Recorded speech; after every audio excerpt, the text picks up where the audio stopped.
something in my heart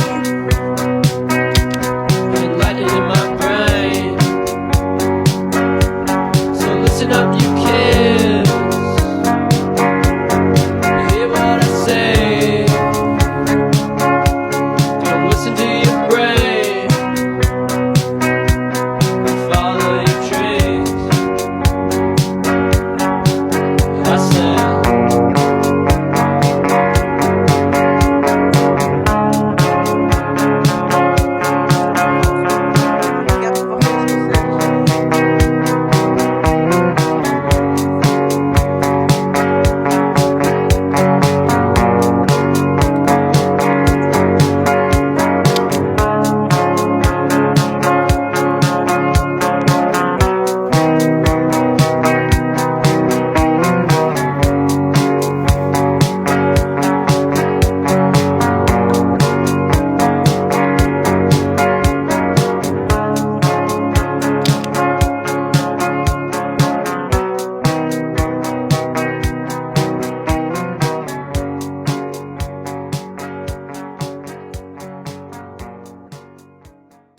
Welcome back to another video, or welcome back to Digital Diaries number 3. So today is January 1st and it's crazy how fast the weeks fly by. And I thought for this video, for this sitting down part, I came up with the idea of talking about the topic that no two children has the same parents. This is honestly a very personal topic, but also a topic which is very important for me to talk and also to reflect about that. What has happened last week is that a friend of mine, Fionn, he visited me from Munich and he arrived on Saturday. We went to his aunt into the Niederdörfli. She works in a small chocolate shop. We had the best hot chocolate with pea or with sprout milk. It was stunning weather. And when we visited her, she ended up inviting us for dinner that evening with her and her partner at their place. And I planned to do burgers, so we just packed over our groceries and went over to their place. So you have to know they're both relatively young, so they're at the age of 38. At some point during that evening, we started talking about parenting and how it influences kids as they grow up. So one thing she said that really stuck with me was that sentence I mentioned before, that no two children have the same parents. And actually it hit me so hard because in that moment it absolutely makes sense. So we also talked about growing up too early or when you have to be independent at an early stage. In the end, even in the same family, kids experience their parents differently. That can shape so much of who we are today. Honestly, I was sitting at the table there and it kind of reminded me of a talk between, or a moment I had with my dad this summer when I was, now it's last summer when I was back in Hamburg. We had a very, very honest conversation in Hamburg, so we went for a restaurant, but this conversation just came because I asked him on a purpose because I wanted answers. So I got the feeling that my dad was always trying to avoid not talking about topics like that. But for me, it was I really felt stuck without the answers. For the first time, he had opened up for me and he has opened up about his own childhood and was sharing details I've never heard of before. It felt like I was really seeing him, not him like I know him as a dad, but also as a person with his own story. Through my eyes, my dad was always emotionally distanced, not in particular to me, but also to my mom and to all the persons around him. He really seemed almost unreachable. And I always thought that his stubbornness and the way he acted was just because it was just about him and me.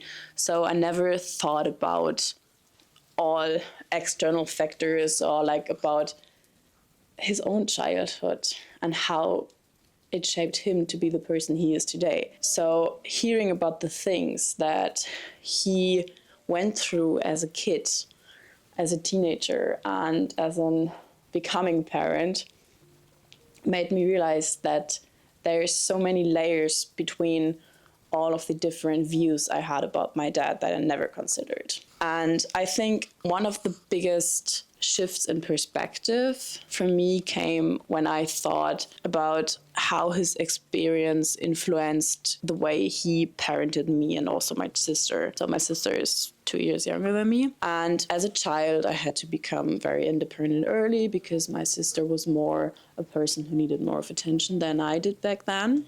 So I was managing all my homework on from the first grade alone.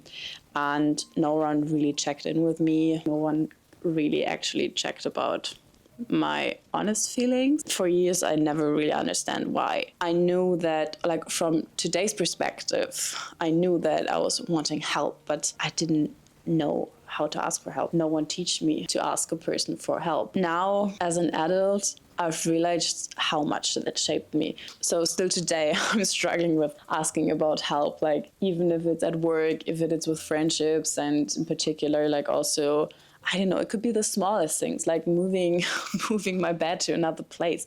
I always end up trying this to do on my own before I kind of think about even asking another person. On the one hand, I don't want to be a burden.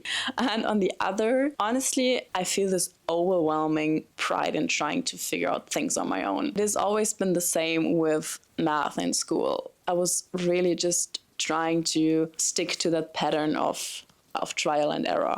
And in the end, it always worked out for me, but honestly, I could have saved so much time just by asking someone else. On the other hand, or like at the same time, I also don't know how to celebrate my own wins, just because as a kid, those moments weren't celebrated with me. I don't know, even if it's a nice video or also like a nice client upsell case, whatever.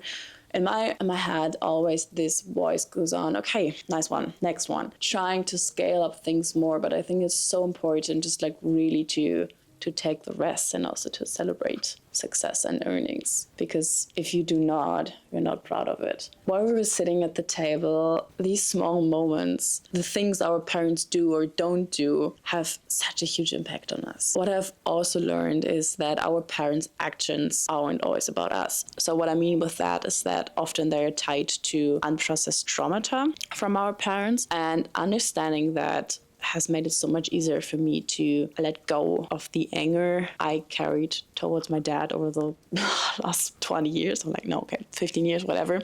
Of course, not everything was okay what he did, but knowing why helped me see the things more clearly and with a lot of more compassion. One question I asked him was why no one ever checked on me and was offering me his help. Then he said that he never thought about that question. And I was like, okay, hey, yeah, think about the question now. He took 5 or 10 minutes to really find an answer, which I really appreciated. And in the end up, he came with the answer that every person around him told him, oh, your daughter, she's so young, but she's doing so great. And she seems to be so self-conscious and so self-aware, and she's just doing, and she has success. By the people around him telling him things like that, he started to believe that what he is doing is correct because it's working.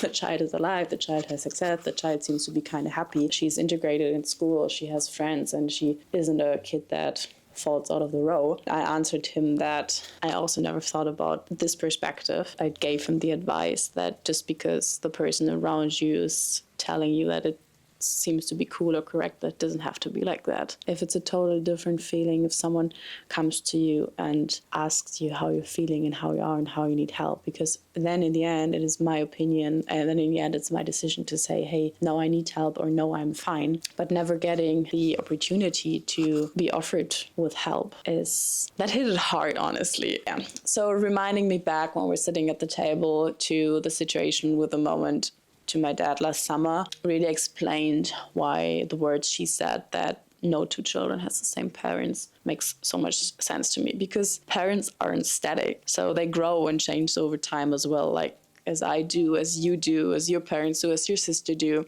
So do their circumstances. No other person will live the same tomorrow than he did today. And also the way they parent the first child might be completely different than from how they raise their second or third just because of where they are in life. The topic that parents are anesthetic also was tied to another part of the conversation we had on Saturday when we're talking about being a parent in your young age, because the dad of Fionn, he was only, I think, 20 or 21 when he got Fionn. So, because in your 20s, you're figuring out who you are, you're experiencing so many firsts, you're building the foundation of your life. When someone becomes a parent during that time, they often just skip those years. They skip so much years of self-discovery, of exploration, of going for travel, of just doing things also alone. I think that can have a big impact, not just on them, but also on their kids too. So trying to kind of like sum it up now, or what my conclusions are, is that it really made me reflect also on my own journey. It just not make me understanding where my dad comes from, but also it really helped me understanding my own self, or like my own journey too. It is so important to break those generational patterns and also to work on healing so we don't carry unresolved trauma into our relationships or pass this on to our future kids, because in the end we're all human too, and we also just want our kids to be happy. But I think especially in talks or situations where you're very emotional, it is so important also to look at the story of the person in front of you, because just because of your own unresolved trauma doesn't mean that the person in front of you isn't in the same situation or doesn't have an unresolved trauma. And of course, no one has to talk about his trauma if he doesn't want to, but I think it really can help about clearing things up, and also about understanding and sharing those experiences together is something I really enjoy, because if I would have not asked my dad all those questions, I would still feel this anger about him. And now having this clear understanding of the story, it just made me seeing things more clearly, and also with a lot of more compassion and understanding for my dad, because I really, really feel bad about being so angry and also absent to my dad, just because in my head it was this clear picture of him I had since my childhood, and I never really ever looked about the circumstances or like about his story and what has shaped him. I was just looking at me, and I was just looking at our relationship last couple of years, and never thought about that also other persons, or like how he has been treated in the past, could also have an influence about the relationship between me and him now. So I guess my takeaway from that weekend is honestly that parenting matters in ways we don't always realize until we are older. But it is also important to have empathy for our parents. I'm not always saying that been bad in the past for me, and I don't want to, and I'm not forgiving him, because honestly I tend to be very stubborn, and just dealing with things like that make me really want to understand the people in front of me and also understand their story. They're human, just like us, just like me, just like you. Every human is shaped by their own stories and struggles. And the more we understand that, the more we can approach them and ourselves with more compassion, more understanding. And honestly, in the end, it's just a really, really big relief, not just for you, but also for the person in front of you.